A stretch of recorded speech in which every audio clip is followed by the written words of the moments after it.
Bloomberg Audio Studios. Podcasts, radio, news. Good morning, I'm Nathan Hager. And I'm Karen Moscow. Here are the stories we're following today. Karen, it's day 10 of the war with Iran. Once again, there is little sign of let-up on either side. The U.S. and Israel continue to launch heavy airstrikes on Tehran, while Iran is attacking Israel and Arab Gulf states regularly with drones and missiles. Iran says it can keep up this level of fighting for at least 6 months. But Defense Secretary Pete Hegseth says at some point Iran will surrender. We're not flying a mission accomplished banner like George W. Bush on an aircraft carrier. We're not doing that, and we haven't done that. But we can be clear with the American people that this is not a fair fight, and that's on purpose. Our capabilities are overwhelming compared to what Iran's are. In an interview on CBS's 60 Minutes, heard Sundays on Bloomberg Radio, Defense Secretary Pete Hegseth said President Trump will set the terms of Iran's surrender. But former U.S. Ambassador to Israel, Tom Nide, says it's important to take a step back. We have to understand what the objectives of this is. How do we determine what success is? I'm not sure success is necessarily, quote, regime change, but one will have to debate that. And I do believe Congress has a role here, guys. I think it's important for us to understand that. Former U.S. Ambassador to Israel Tom Nides was a guest on our news show, Bloomberg This Weekend. In the meantime, the U.S. has ordered non-essential diplomats in Saudi Arabia to leave. That's after a U.S. service member wounded in an attack over the weekend died overnight, bringing the U.S. death toll to 7. Iran says more than 1,300 people have died in U.S. and Israeli strikes so far. Sources tell Bloomberg News that President Trump is considering a special forces ground operation to seize Iran's enriched uranium. That's on growing concerns it may have been moved. President Trump says that's something he could do later on, but he's not considering it right now. Well, Nathan, Iran is signaling no let-up to the war after naming the hardline son of the assassinated Ayatollah Ali Khamenei as its new supreme leader. 56-year-old Mojtaba Khamenei has deep ties to the Islamic Revolutionary Guard. Bloomberg senior editor Wendy Benjaminson says the decision was not a surprise. This was the man that the U.S. really expected would take over for his father. It's the first generational succession since the 1979 revolution. And he seems to be the kind of guy who will continue in his father's footsteps in every way. And Bloomberg's Wendy Benjaminson, President Trump told Fox News he was unhappy with Mojtaba Khamenei's appointment. Well, Karen, oil has smashed through $100 a barrel this morning as the war rages on. Checking NYMEX crude right now, it's up nearly 14% at $103.36 per barrel. Brent is up 15% at $106.62. The price was even higher earlier, but talks on a coordinated release of reserves took some heat out of the market. Steven Stapczynski leads Bloomberg's team covering energy in Asia. I think some of the worrying things that happened over the weekend is the retaliatory strikes from Iran continued. It did not look like there was any easing of tension. In fact, it looked like it was getting worse. The U.S. wasn't showing like it's going to back down, especially rhetoric coming out of the White House and from Trump himself. And then on top of that, you had some major producers. You had Kuwait, and you also had ADNOC looking to adjust or lower their oil production because their inventories are getting high as they can't export the fuel. Bloomberg's Steven Stapczynski says the group of 7 finance ministers will discuss a possible joint release of oil from their reserves today. President Trump says $100 oil is a, quote, small price to pay for world safety and peace. Well, Nathan, oil's not the only thing on the move this morning. We're seeing a big sell-off in stocks around the world, and Bloomberg's John Tucker joins us with the very latest. John, good morning. And Karen, U.S. stock futures down over 1%. Japan's Nikkei plunged 5% this morning, sending that market into correction. Global bonds, they continue to sell off, so that's pushing yields even higher. About $6 trillion of market value has now been erased from global stocks since the war in Iran began. Investors are pricing in a deeper and longer-lasting supply shock. This is one that could squeeze growth while reigniting inflation, what we know as stagflation. The dollar has emerged as the haven asset of choice, with the Bloomberg Dollar Spot Index up almost 2% since the war began. Now, that adds to cost pressure since oil is priced in dollars. And Helen Jewell of BlackRock says the war introduced more unwelcome obstacles for investors. Uncertainty about the Fed path which we didn't have just a few weeks ago. Well, expectations for Federal Reserve interest rate cuts have already been pared back. And veteran strategist Ed Yardeni has raised the probability of a market meltdown. As he puts it, the U.S. economy and stock market are stuck between Iran and a hard place. In New York, I'm John Tucker, Bloomberg Radio. All right, John, thank you. There's another source of tension in New York City. Authorities are investigating potential terrorism linked to two suspects in custody of what Police Commissioner Jessica Tisch says was an improvised explosive device thrown near Mayor Zoran Mamdani's residence. Tisch says the device was thrown by a counter-protester during an anti-Islam demonstration. Witnesses reported seeing flames and smoke as it traveled through the air before it struck a barrier and extinguished itself a few feet from police officers. New York City Police Commissioner Jessica Tisch says the confrontation unfolded outside Mayor Mamdani's home during a protest organized by far-right activist Jake Lang to, quote, stop the Islamic takeover of New York City.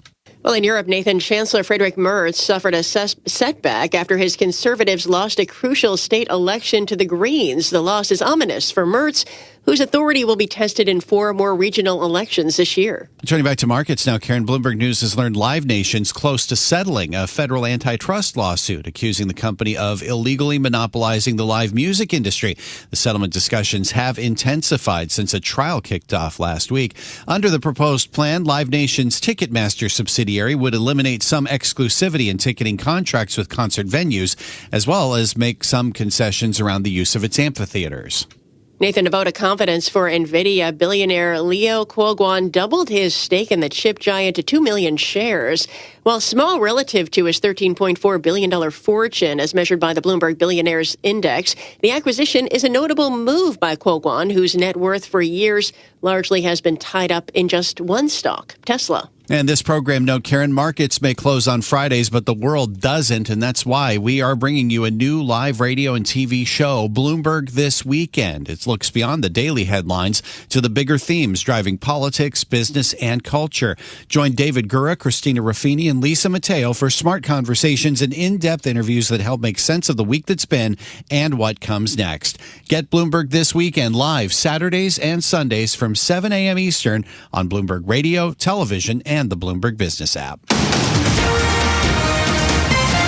Time now for a look at some of the other stories making news in New York and around the world. And for that, we're joined by Bloomberg's Michael Barr. Michael, good morning. Good morning, Karen. The partial government shutdown at the Department of Homeland Security is being felt by air travelers spending hours in security lines at airports like Louis Armstrong International Airport in New Orleans and Hobby Airport in Houston. This woman waited for hours and missed flights out of Houston. She says nerves are fried. There's a lot of frustration. A lot of people are very upset, kind of sad that they're not being where they're supposed to be going, and frustrated just waiting in the line. Officials in New Orleans told flyers to show up 3 hours ahead of their flight because of a shortage of TSA agents. The New York Police Department is mourning the loss of one of their officers while helping the U.S. mission in Iran. Officer Sorfly Davies suffered a fatal medical emergency and died while deployed to Kuwait. Davies, who was a major in the Army National Guard, was a 12-year veteran of the NYPD. The California Public Health Department is warning the bird flu virus is a serious problem, sickening marine mammals too. Dr. John Schwartzberg, clinical professor emeritus at UC Berkeley School of Public Health, alerts Bay Area residents bringing pets to the beach to beware. You should be careful when you're approaching other mammals, particularly if you're going to be, for example, on the beach and you see a seal, particularly if the seal looks sick, but a well animal could certainly be infected and spread the viruses as well. The Marine Mammal Center in Marin County reminds people and their pets that they should not approach live or dead animals. In Los Angeles, a person fired shots into the home of singer Rihanna on Sunday afternoon while she was at home. Fortunately, no one was hurt. A female suspect is in custody. Global news 24 hours a day and whenever you want it with Bloomberg News Now. I'm Michael Barr, and this is Bloomberg. Karen. Thanks, Michael. Time now for our Bloomberg Sports Update, and for that, we bring in John Stashower. Thanks, Karen. NFL free agents can begin signing officially on Wednesday, but we'll start hearing about some of those signings today. Among the free agents, quarterbacks like Kyler Murray and Kirk Cousins, receivers like Mike Evans and Tyreek Hill, and a running back in Kenneth Walker, who was the Super Bowl MVP. The golf in Florida was won by Akshay Bhatia in a playoff with Daniel Berger. The Celtics have gotten Jason Tatum back from that leg injury. He's now played in 2 games, and the Celtics have won them both. It was 109-98 in Cleveland. That's your Bloomberg Sports Update. Stay with us. More from Bloomberg Daybreak coming up after this. Coast to coast on Bloomberg Radio, nationwide on Sirius XM, and around the world on Bloomberg.com and the Bloomberg Business app. This is Bloomberg Daybreak. Good morning. I'm Nathan Hager. On day 10 of the war with Iran, President Trump has said there will be no deal with Tehran until unconditional surrender. Asked what that looks like, Defense Secretary Pete Hegseth had this to say on CBS's 60 Minutes. This is not a remaking of the Iranian society from an American perspective. We tried that. The American people have rejected that. President Trump called those wars dumb, and we're not fighting that way. Defense Secretary Pete Hegseth on 60 Minutes, heard Sundays on Bloomberg Radio. This morning, we're joined by Bloomberg News Deputy Washington Bureau Chief Laura Davison. And with us from Dubai this morning is Bloomberg Middle East correspondent Jumana Bersetchi, the anchor of Bloomberg Horizons. Good morning to both of you. Jumana, I'll start with you just to give us the latest on what has been happening in the Middle East. Good morning. Yes. Well, the main news over the weekend was the appointment of the new Supreme Leader, essentially the son of the former Supreme Leader, Mojtaba Khamenei. And many are taking that as an act of defiance. He's essentially a continuity candidate. The IRGC are very, very close to Mojtaba Khamenei. They've already pledged full obedience to him in a statement. And remember, this is an individual who was placed under U.S. sanctions in 2019. He's been accused of influencing past elections and very brutal security crackdowns in the past. And so the fact that he was appointed and elevated to this position tells you that Iran continued to be defiant and that the security system, the military system, are going to continue to play a very dominant role in terms of decision-making around all of the nuclear and military decisions that they've been making around the war. President Trump has also, in the run-up to this, deemed the selection of Mojtaba Khamenei to be an unacceptable choice and has reiterated over the weekend that they're going to be pushing for a complete surrender. The fact that the Iranians have actually appointed the son of Ali Khamenei suggests that they are not going to yield, at least imminently, to some of the demands that the U.S. have been asking for. Let's bring you into this, Laura, because as Jumana mentions, President Trump has said he's not happy with the appointment. He's said that he wanted a personal role in choosing Iran's next leader. What kind of a response can we expect from the U.S. now? The U.S. is looking at a bunch of different options. Trump went into the weekend saying that he would be striking different sites in Iran that had not previously been targeted.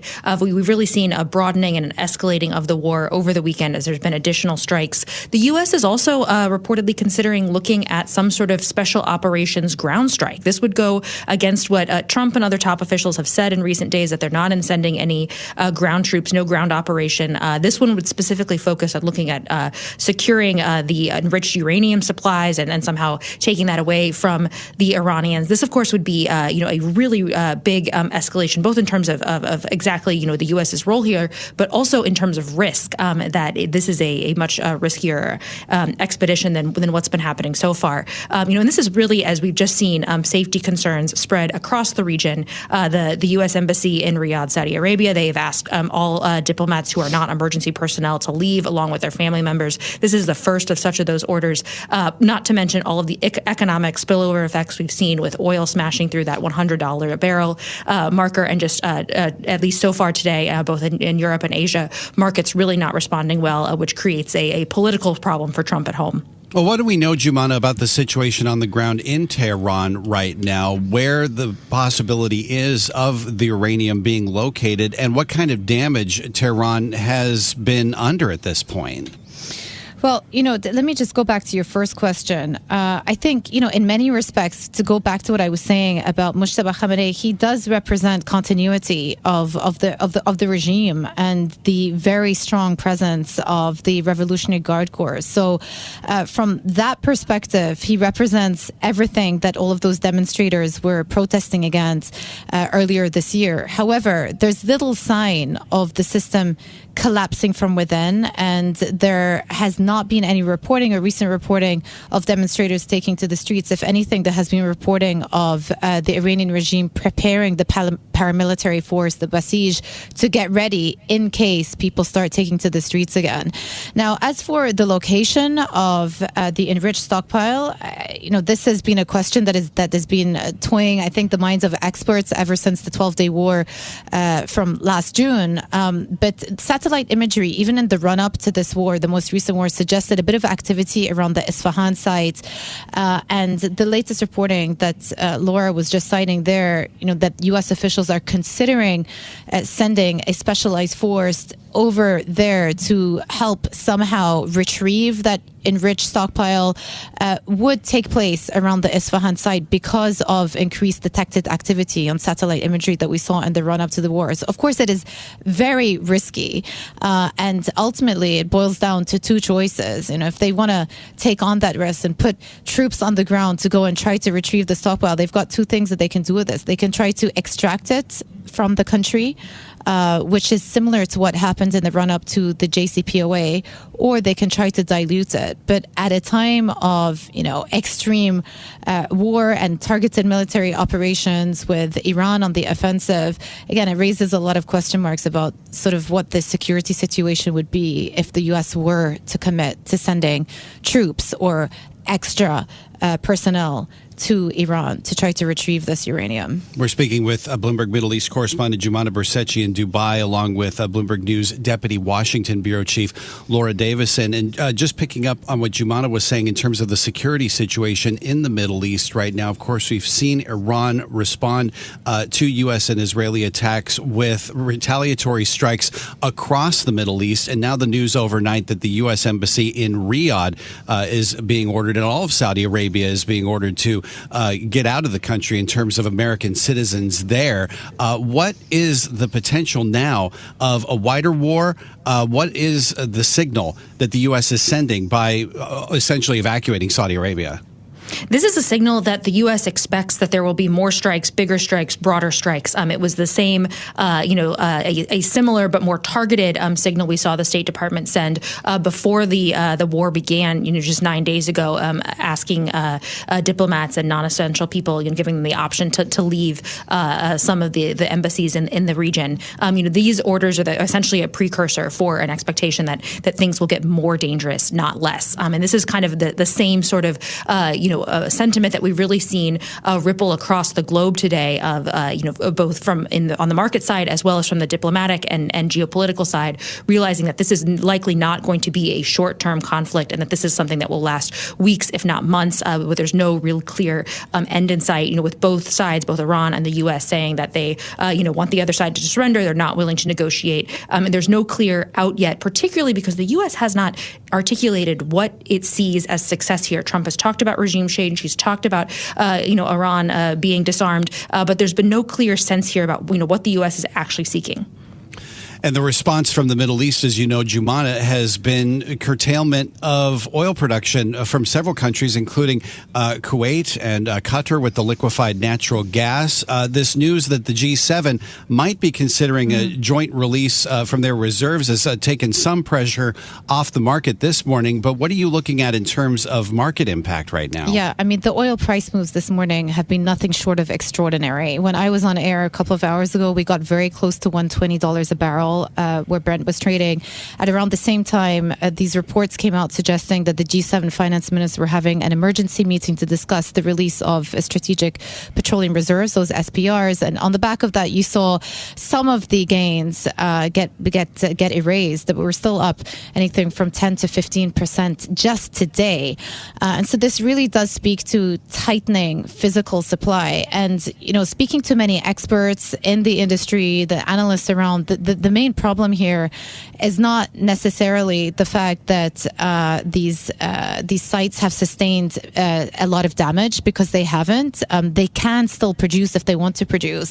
The issue is getting the oil and the gas and the other products derived from gas out there and through the Strait of Hormuz. And so that is the major concern here. And effectively what it means is, as long as the Strait of Hormuz remains effectively closed for the safe passage of vessels, you're going to continue to be in a situation where many of these key OPEC producers are getting increasingly concerned about their storage getting filled up. And they have, many of them, announced that they are either cutting production, slowing down production, or announcing force majeures with some of their key customers. This morning, Bahrain also joined the list of some of the refiners in the region that have announced a force majeure with their customers. So this squeeze, the physical squeeze on the market, doesn't seem to be letting up, even though the announcement and the potential release of SPR from an oil perspective could help ease some of the upward movement in price. Thanks to both of you for this. Bloomberg's Jumana Bursecci with us this morning from Dubai, along with Bloomberg Deputy Washington Bureau Chief Laura Davison. Karen. Nathan, and stocks are tumbling as the war in the Middle East fuels turmoil in energy markets, sending oil above $100 a barrel for the first time since 2022. Bond losses are accelerating while the dollar hits its highest level since January. S&P futures, they're down 0.9%, down 62 points. Dow futures down 1.1% or 524 points. And NASDAQ futures down 1% or 255 points. We're joined now by Ethan Devitt, Senior Investment Advisor at Moneta Group. And Ethan, good morning. Thanks for being here. You say the oil price shock is the story of the week, but is this a short-term story? What if this drags on? Could very well be a short-term story. We don't know yet. That is exactly the uncertainty. I'd say if we look to predictions, say that's built into inflation expectations, they may be stale now, but nobody foresaw this shock, as you mentioned, the spike in oil. And the rest of the picture for inflation was looking quite subdued up to now. We had based our interest rate expectations on that, and the consumer was feeling relatively complacent based on that. This, of course, is a shock, and we know it's going to just start to have collateral damage throughout different sectors as importers are affected. And the question is whether this will come to the week's kind of resolution that had been the narrative, and whether this gets dragged on. It's very much a fluid situation. So I think investors are watching just like everybody else. Well, a fluid situation indeed. You also talk a bit about shock absorbers and if they'll be effective. So where should we be watching to see if that's the case? Great question. And I'd say there's a retail investor and an institutional investor in this. You spoke about stocks tumbling. I doubt that the retail investor is already participating in that. They do not have the access to the early access to be able to make decisions on the fly. And most retail investors have been coached by their advisors to stay the course, be more long-term, and not try to tactically maneuver here. But where are the shock absorbers in markets? A diversified portfolio should have exposure to that. I would say gold is the traditional shock absorber when there is this kind of geopolitical shock. We know that gold itself has been a bit distorted by the high degree of retail selling. So we have to almost put that on the side for the moment. Cash is a typical shock absorber, but no investor wants to be in cash for too long today because they're afraid of missing out. Oil itself and energy will be a shock absorber. We can see that. We should have had exposure to energy stocks. We know that energy is in short supply. And then the AI and tech story, which has been the big long-term shock absorber that has sustained markets for years, that's got its own cracks today. So that really has to be on its own. So it's not clear where the traditional shock absorbers are. But if there is cash out there, will people eventually see this as a buying opportunity? Should we expect a bounce, or is there still some reticence as we can't really predict what's going to happen? It's a great question. And the $1 million question indeed is whether the cash will stay on the sidelines, particularly if inflation starts to erode it. It doesn't look particularly safe. Or whether there will be that knee-jerk reaction to wish to buy the dip, which is something that we've seen quite a bit in recent downturns, a very swift turnaround and desire to buy the dip. We saw that in the software as a service, the SaaS apocalypse. Already, we have many commentators in a sort of a feeding frenzy over where the SaaS stocks that are being oversold are. So my suggestion is that because of this strong need to have growth in a portfolio, there is a strong need not to be out of equities for too long. And that's where the equities on the sidelines are.